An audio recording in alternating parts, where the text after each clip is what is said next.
Hello welcome ටු මයි YouTube channel. ඉතින් ඔයාලත් සම පැහැපත් කරගන්න විවිධ ක්‍රීම් වර්ග ගාලා අතුරු ආබාධ ඇති වෙයි කියලා බයෙන්ද ඉන්නේ. එහෙනම් අද වීඩියෝ එක ඔයාලටයි. මම අද කියලා දෙන්නම් කිසිම රසායනික ද්‍රව්‍යයක් නැතුව අපේ ගෙදර තියෙන ස්වභාවික දේවල් වලින් සතියක් ඇතුළත පුදුම හිතෙන පැහැපත් බවක් ලබා ගන්න කොහොමද කියලා. ඉතින් වීඩියෝ එකට යන්න කලින් ඔයාලට තවමත් අපේ channel එක subscribe කරලා නැත්නම් පහළ තියෙන රතු පාට බටන් එක click කරලා අපිත් එක්ක එකතු වෙන්න. එතකොට මම දාන මේ වගේ වටිනා වීඩියෝස් ඔයාලට ඉක්මනින් බලන්න පුළුවන්.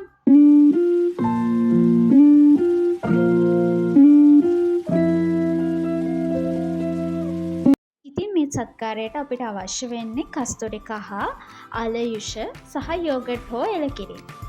මුලින්ම අලගෙඩියක් ග්‍රේට් කරලා ඒක යුෂ ටික පෙරා ගන්න. දැන් ඒකට කස්තුරි කහ යෝගට් එකතු කරලා හොඳ පේස්ට් එකක් වගේ හදා ගන්න. මේ සත්කාරය කරන්න කලින් ඔයාගේ මුහුණ හොඳින් පිරිසිදු කරගන්න. ඊට පස්සේ අපි හදාගත්තු මේ මිශ්‍රණය මූණට සහ බෙල්ලට ආලේප කරලා විනාඩි 15ක් 20ක් අතර තියන්න ඕන. පස්සේ ඇල් ඇතුලින් තමයි හොදන්න ඕන. සතියට 3 පාරක් වගේ කරන්න. එතකොට ඔයාලට තේරෙවි සමේ තියෙන අඳුරු ගතිය අඩු වෙලා ලස්සන දීප්තිමත් බවක් එනවා කියලා. ඒ වගේම වතුර ගොඩක් බොන්න. ඒකෙන් ඇතුළත සම ලස්සන කරනවා.